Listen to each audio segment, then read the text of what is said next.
Yeah. Guess who this is? 1,000,000. Morning workout complete. I'm ready for superhero school. Yes, this is right. It's a kid who is way too old for. I don't even know how to name it, but it means one thing. Ryan's World needs your help. Now, if you're scratching your head thinking, who's Ryan and why should I care? Buckle up because we're diving into one of the most fascinating stories on YouTube today. So let's rewind to where it all began. Meet Ryan Kaji, the kid who's practically a household name. He started his YouTube journey at just 4 years old, and no, it wasn't really his idea. His parents were the driving force behind it. At that age, Ryan could barely speak. Hi, Ryan. Hi, Mommy. Okay, what you want today? What toy you want today? What is your pick of the week? This one. So his parents took the reins, encouraging him to play with and review toys to build their channel. Fast forward a few years and he's become the richest kid on YouTube. Yep, you heard that right. In 2018, he earned $22 million. And in 2019, a whopping $26 million. And no, he didn't invent a new toy or become a tech genius. He simply played with toys and reviewed them. Crazy, right? His channel exploded with millions of views and subscribers.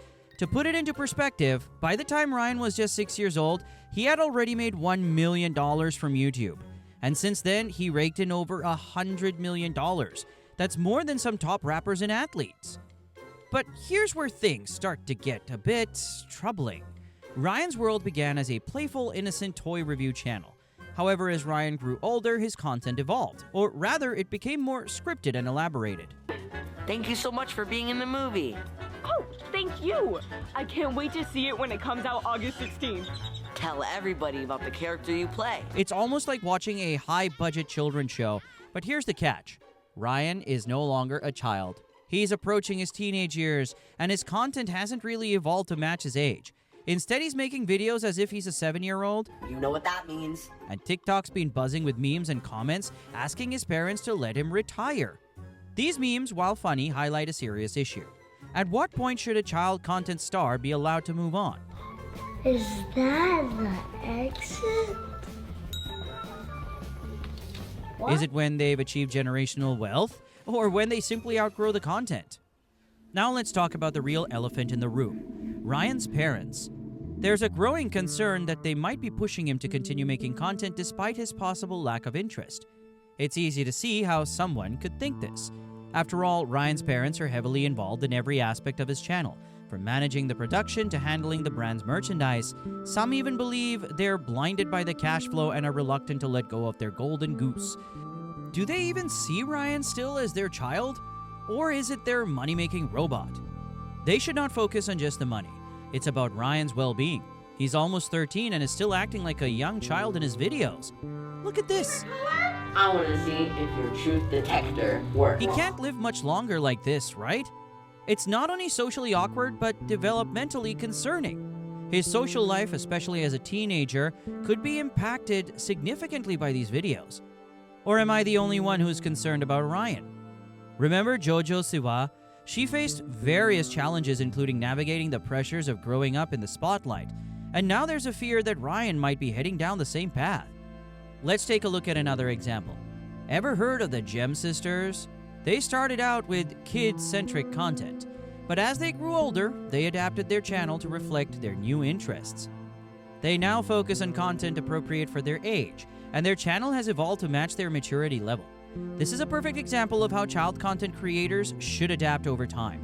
Unfortunately, Ryan's World hasn't followed this trend, which is a huge missed opportunity for growth and authenticity. So what's next for Ryan? If he continues on this path, he could face some real problems. Ryan is already facing the intense pressure of maintaining a high-profile YouTube channel. The relentless need to produce content that no longer excites him can lead to severe mental health struggles. Symptoms such as anxiety, depression, and burnout are common among young stars forced to perform beyond their interest and capacity. The disconnect between his current interests and his public persona can amplify feelings of frustration and sadness.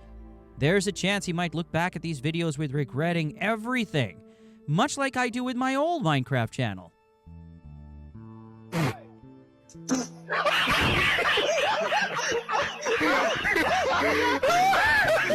Imagine looking back at your teenage years and cringing at your old self. It's a tough situation to be in, and Ryan could face similar feelings as he grows older. I don't blame Ryan. I blame the system and the adults around him. They seem to be stuck in a cycle of using Ryan's fame for profit, and it's affecting him in ways that might not be immediately visible but are deeply impactful. The transition from a child star to a teenager often comes with a harsh reality: public scrutiny. Social media and fan comments may turn critical, especially if Ryan's content fails to resonate with his growing audience. This criticism can be particularly damaging during adolescence, a time when peers are already navigating complex social dynamics.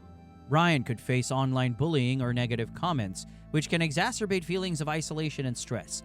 Moreover, the pressure to continue creating content despite a lack of enthusiasm can create tension between Ryan and his parents.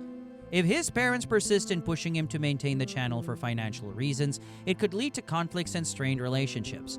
Ryan might feel exploited, perceiving his family's motivations as driven more by money than by genuine care for his well-being. There's even a story about Ryan's mom's past troubles. In 2011, Loan Kaji was arrested for shoplifting. She was caught taking items from a JCPenney store without paying. The arrest and subsequent legal proceedings were part of a series of personal challenges she faced before Ryan's career on YouTube took off. While not directly related, it might shed light on why they're pushing so hard to keep the money flowing.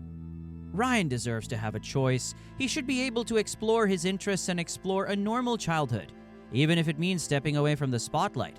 If he wants to continue creating content, great, but it should be on his own terms, not driven by a desire to maintain a cash cow. So what's the takeaway here? Ryan's World is a fascinating case study of child fame, and it raises important questions about exploitation and the responsibility of those around young influencers.